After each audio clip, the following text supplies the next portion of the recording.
Donc, je me présente. Moi, c'est Joanie. Je suis infirmière chez Prénato depuis nos tout débuts. Donc, Prénato a atteint ses 10 ans cette année, pouvez-vous croire. Donc, on accompagne plus de 100 000 femmes depuis nos tout débuts.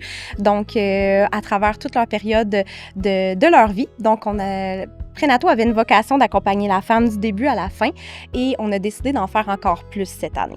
Donc, si vous ne connaissez pas nécessairement les services chez Prénato encore, allez voir notre page web, prenato.ca. Donc, on accompagne du tout début la vie d'une jeune femme. On accompagne durant votre grossesse, durant votre période de périnatalité et maintenant, on a décidé de vous accompagner jusqu'au bout à l'atteinte de votre ménopause. Donc, on offre maintenant un service de périménopause, donc qui est notre nouveau petit plus qu'on offre cette année. Donc, pour le bonheur et le plaisir de continuer de vous accompagner tout au long de votre vie. Donc, on est là en tout temps. Si vous avez des questions, on est une équipe remplie d'infirmières, de professionnels de tout genre qui sont là pour vous accompagner puis qui tient à cœur à répondre à tous vos besoins. Ce qui différencie Prénato des autres services peut-être, en fait, on mise beaucoup sur l'accompagnement et l'ajustement personnalisé. On vise sur une période de 1 an. On ne va pas juste vous rencontrer sur un seul rendez-vous, établir un plan de traitement, puis vous revoir avec un appel, puis que ça s'arrête là. La période de la périménopause, c'est un gros changement hormonal. Donc, pendant 1 an, on évalue, on revalide, on change, on ajuste. Donc, durant cette période complète-là, on est en mesure de vous personnaliser un plan de traitement qui va être efficace, qui va fonctionner et que vous allez être bien. Donc, c'est 1 année, c'est un accompagnement complet. Je pense que c'est ce qui nous différencie beaucoup dans tout ce que Prénato offre, c'est l'accompagnement. On veut être là du début à la fin pour que vous soyez dans un état de bien-être le plus grand possible.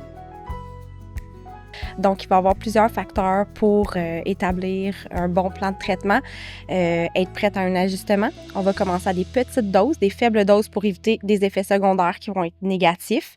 Puis, par la suite, on va réévaluer comment ça fonctionne puis s'assurer que la personne le prend au bon temps, au bon moment pour qu'on mette toutes les chances de notre côté que la façon la médication soit prise soit le plus optimale possible. Le traitement hormonal vise de donner une médication qui imite, dans le fond, nos hormones qui sont sécrétées naturellement par notre corps. Donc, en période de périménopause, vu que nos hormones s'en vont en dents de scie, on va aller justement pallier aux beaux effets indésirables comme les bouffées de chaleur, les sueurs nocturnes, un sommeil qui est entrecoupé, une période d'endormissement qui est difficile.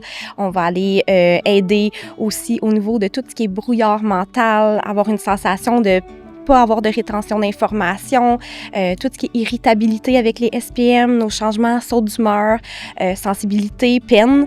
On va aller également jouer sur tout ce qui est les règles. Donc, on va ramener le cycle un peu plus régulier avec des segments plus normaux, moins de douleur aux règles. On va aller sur les symptômes aussi qui peuvent être en lien avec la libido. On sait que c'est un changement qui est multifactoriel, mais en gros, on va aller ramener un petit peu tout ce qui est sensation de sécheresse vaginale qui était peut-être présente au niveau de tout ce qui est changement au niveau des relations sexuelles. On y va avec tout ce qui est la libido qui peut être atténuée. On s'entend que c'est un changement qui est multifactoriel, mais en gros, on va aller ramener cette énergie, cette envie-là. On va aller atténuer la sécheresse vaginale. On va aller ramener aussi une hydratation des muqueuses complète. Ça va être un traitement aussi qui va devenir bénéfique sur la perte de la densité osseuse et tout ce qui est en lien avec muqueuses, cheveux, les gens qui ont une peau qui est très, très irritée. Donc, on va aller pallier à tous ces beaux symptômes qu'on va vous remettre en état de bien-être. C'est ça le but. En fait, pour choisir un bon traitement hormonal et la bonne dose, il faut être prête à avoir une période d'ajustement. Qui dit périménopause dit changement de symptômes, changement de fluctuation hormonale, donc période d'adaptation. Donc, il va y avoir beaucoup de facteurs qui vont jouer sur cette période-là. Donc, il faut être prête à avoir une petite dose au début pour tenter de voir si la médication, votre corps y répond bien, si on a bien la bonne médication, le bon médicament, c'est-à-dire il y a plusieurs alternatives. Ça peut être des comprimés, ça peut être des timbres, ça peut être de la crème et on va pouvoir adapter aussi le traitement. Vu qu'on a une fluctuation hormonale, on va ajuster au courant des changements de symptômes et aussi on va s'assurer que votre corps réponde bien au traitement. Donc, en gros, c'est ce qui répond un petit peu à cette question, c'est d'être prête à avoir un ajustement, un changement, puis qu'on améliore les symptômes tout au long de cette belle fluctuation que la femme vit en périménopause. Les effets secondaires sont possibles quelques semaines après un début de traitement en périménopause. Comme tout médicament qu'on peut débuter, certaines personnes vont avoir un petit peu des réactions. Souvent, c'est les maux de tête qui vont être perçus, qu'on doit traiter avec du Tylenol, souvent les 2 premières semaines. On peut se sentir un petit peu ballonné, mais c'est aussi un symptôme qu'on peut avoir en périménopause, donc c'est juste une adaptation. Et ça aussi, ça va devenir un petit peu plus atténué par la suite. On peut avoir aussi une sensation de lourdeur au niveau des seins, un petit peu les sensations qu'on a en SPM avant le début de nos règles. Donc, c'est des symptômes qui peuvent perdurer quelques semaines. Normalement, au bout d'un mois, ça va être derrière nous, puis on va juste ressentir les effets bénéfiques du traitement par la suite. Plusieurs petites choses pour pouvoir utiliser un traitement hormonal au quotidien de façon optimale, tout dépendamment de quel est le traitement que vous allez avoir. On s'entend que si vous avez un timbre, il faut s'assurer de le mettre au bon endroit. Il faut avoir une peau qui va être sèche.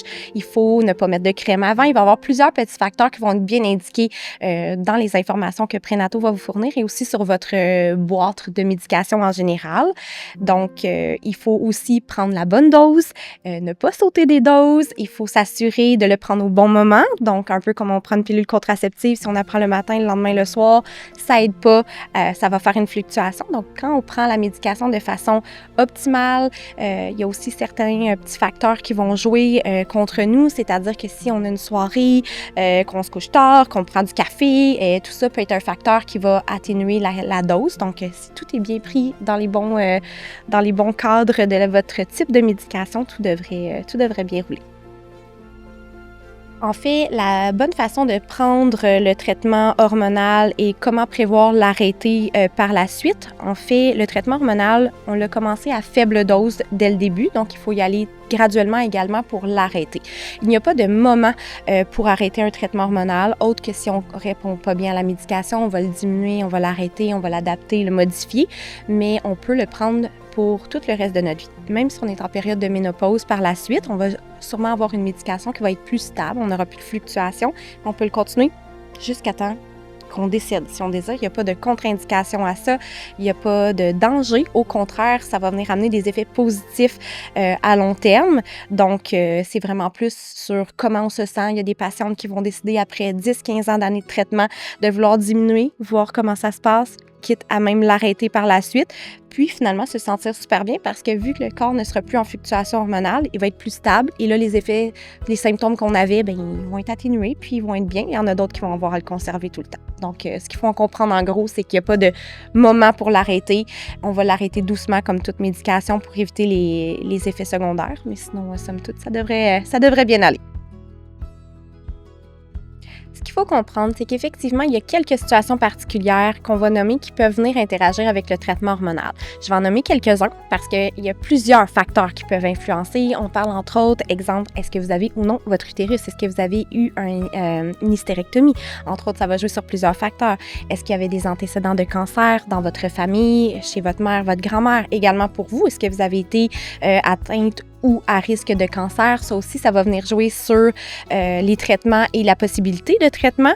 Il y a plusieurs autres facteurs, justement aussi, comme des antécédents médicaux qui peuvent venir interagir avec le traitement hormonal. Donc, ce qu'il faut comprendre, c'est que chaque situation auquel vous avez une petite particularité, vous pouvez venir poser la question chez Prénato. Entre autres, on va venir s'assurer de répondre à vos questions et les professionnels de la santé sont attitrés et habilités à pouvoir valider si, avec votre situation particulière, on peut aller vers un traitement hormonal. Puis, il y a plusieurs facteurs. Là, on parle de traitement hormonal, de médication un petit peu plus traditionnelle, mais on peut y aller par des façons de faire juste un peu, des fois, toutes simples avec des habitudes de vie qui sont changées, des méthodes un peu plus naturelles. Pour débuter, il y a des patientes qui sont un petit peu plus frileuses à cet effet-là. Il y a plusieurs alternatives qu'on peut offrir. Donc, tout dépendamment de certains facteurs, on va pouvoir aller vous offrir plusieurs méthodes alternatives à ce moment-là.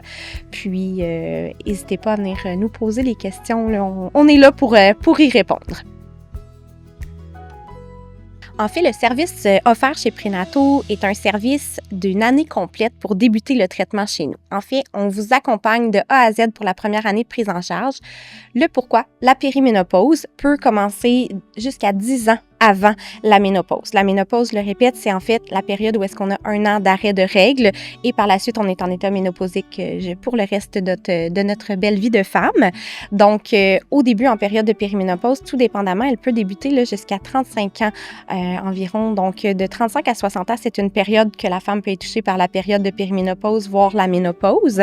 Donc, durant cette période-là, si vous souffrez de certains symptômes que vous pouvez aller voir dans nos outils, on a une belle liste de la liste de nos fameux symptômes de périménopause. Si vous avez ces symptômes-là, vous pouvez aller remplir notre questionnaire en ligne qui est complètement gratuit et vous allez vous reconnaître. Si vous avez ces symptômes-là, en cliquant sur les réponses, vous allez tout de suite voir si vous répondez aux critères ou vous pouvez tout simplement nous appeler directement chez Prénato. Vous allez avoir une option directement en ligne pour pouvoir aller dans le volet périménopause et il va y avoir une infirmière qui va pouvoir répondre à vos questions. Donc, durant cette période-là, une fois que vous désirez adhérer à notre service, vous allez commencer avec un questionnaire avec notre infirmière qui va pouvoir aller valider tous les symptômes, tout votre état de santé générale, aller valider aussi si vous n'avez pas des antécédents, des facteurs de risque pour aller par la suite prévoir une prochaine rencontre avec notre professionnel de la santé. Tout se fait à distance, donc pour que vous puissiez le savoir, ça se fait en entrevue téléphonique, en visioconférence par la suite, donc de peu importe où vous êtes dans notre grand Québec-Canada, on va être en mesure de vous offrir le service. Donc, une fois qu'on revient avec notre professionnel de la santé, il va faire une évaluation globale avec vous de vos symptômes et elle va pouvoir prévoir le plan de traitement. Est-ce qu'on parle de traitement d'hormonothérapie? Est-ce qu'on parle de valeurs un peu plus naturelles avec nos outils, des stratégies, médications un petit peu plus naturelles? Est-ce qu'on parle de faire des bilans sanguins? On n'en a pas parlé beaucoup jusqu'à présent, mais les bilans sanguins peuvent être une option qui peut être offerte durant le traitement de l'hormonothérapie. Ce n'est pas fait d'emblée parce que les symptômes sont suffisants à aller planifier un plan de traitement, mais par la suite, si on répond moins bien au traitement, si on est incertain si c'est vraiment la bonne façon d'aller le traiter, on pourra aller vers des bilans hormonaux par la suite. Et une fois que le plan de traitement est établi, vous avez souvent un appel avec l'infirmière 4 semaines après pour aller s'assurer OK, comment ça se passe? Est-ce qu'on le prend bien? Est-ce qu'on a la bonne technique? Comment votre corps répond? Est-ce qu'on a encore des effets secondaires? Puis par la suite, on vous revoit 3 mois, 6 mois et au besoin, par la suite, dans la prochaine année. Puis on boucle le tout avec une dernière rencontre avec notre professionnel de la santé qui va aller, au bout d'1 an, réévaluer vos symptômes, s'assurer de prévoir le plan de traitement, l'hormonothérapie ou la médication nécessaire pour votre année par la suite.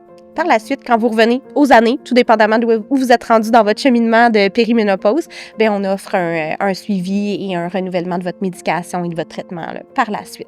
Donc, en gros, c'est une année complète où est-ce qu'on va aller adapter et ajuster un traitement pour vraiment établir le bon plan de traitement personnalisé avec vous. En fait, un suivi qui peut être nécessaire durant le traitement de l'hormonothérapie, c'est vos suivis réguliers avec votre professionnel de la santé. On s'entend que, oui, on va aller pallier à tout ce qui est symptômes de la périménopause, mais il ne faut pas oublier que faut continuer de faire un suivi avec tout ce qui est les mammographies. Si on est rendu à un moment, à un âge de notre vie où on fait ce suivi-là, on peut parler d'ostéodensitométrie pour certaines patientes. On peut avoir aussi tout ce qui est vos suivis de tests annuellement, tout dépendamment si vous êtes ménopausé ou en périménopause. Tout ce qui est le volet contraception doit être continué également. J'y reviendrai un peu plus tard, mais tous vos suivis annuels au bilan de santé générale doivent être continués parce que le traitement hormonal n'ira pas pallier à ces facteurs-là.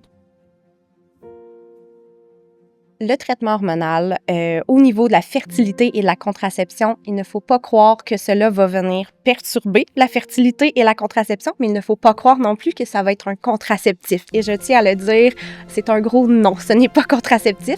Les deux vont ensemble, mais en fait, il faut quand même prévoir une contraception si on est en période de périménopause parce que notre corps continue de créer une ovulation, quoiqu'elle est peut-être fluctuante, mais elle est toujours présente, donc on peut avoir des belles surprises. Pour en avoir déjà vécu autour de nous, ça peut causer des surprises et ça ne perturbe pas la fertilité. C'est sûr que si on a un problème de fertilité en soi, on va parler d'un autre traitement combiné à l'hormonothérapie, mais il faut s'assurer d'avoir la bonne contraception parce que c'est toujours présent jusqu'à temps qu'on soit en période ménopausique, c'est-à-dire plus de règles pendant une période d'1 an. Tout ce qui est médication, suppléments, produits naturels, il faut faire très attention. Les produits naturels n'ont pas tous été testés avec certains autres médicaments, donc c'est bien important de vous référer à votre professionnel de la santé, vous diriger par exemple chez Prénato si vous êtes suivi à notre clinique ou votre pharmacien qui va être allié numéro 1 à ce moment-là. Mais c'est pas toute médication et suppléments naturels qui va pouvoir concorder avec traitement d'hormonothérapie.